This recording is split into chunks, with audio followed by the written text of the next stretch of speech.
సాధారణంగా జాతీయ పార్టీలకి ఢిల్లీలో స్థలం ఇస్తారు, అక్కడ వాళ్ళు కార్యాలయం కట్టుకోవచ్చు.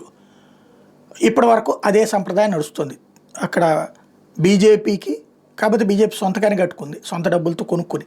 కాంగ్రెస్ పార్టీది ప్రభుత్వం గతంలో ఇచ్చినటువంటి భూమి కార్యాలయం ఉంటుంది. CPI, CPM, Aam Aadmi party ఇట్లాగా జాతీయ పార్టీలకి కార్యాలయం ఉంటుంది. ఆమ్ ఆద్మీ పార్టీది కూడా పెద్దదిగా లేదు, లోకల్గా. అంటే అది మొదట ప్రాంతీయ పార్టీకి పెట్టి ఈ మధ్యన జాతీయ పార్టీ అయింది.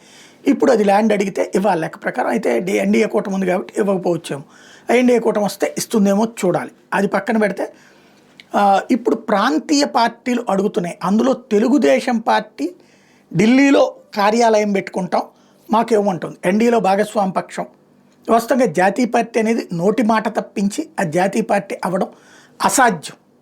ఎందుకంటే 4 రాష్ట్రాల్లో దానికి సంబంధించినటువంటి ఇది ఉండాలి కాబట్టి. ప్రస్తుతం తెలంగాణలోనే పక్కకి పోతున్నటువంటి సందర్భం. మళ్ళీ తెలంగాణలో విస్తృతపరచడానికి ట్రై చేస్తున్నారు. అండమాన్ నికోబార్ ఐలాండ్లో కార్పొరేషన్లో ఉంటాం, లేకపోతే ఇంకోటి అట్లా కాదు. ఓవరాల్గా ఇన్ని ఎమ్మెల్యే సీట్లు లేకపోతే ఇంత పర్సంటేజ్ ఆఫ్ ఓట్లు వస్తేనే జాతీయ పార్టీ. ఇంతవరకు తెలుగుదేశానికి ఎప్పుడూ జాతీయ హోదా రాలేదు. భవిష్యత్తులో వచ్చే అవకాశం కూడా సమీప భవిష్యత్తులో కనబడట్లేదు.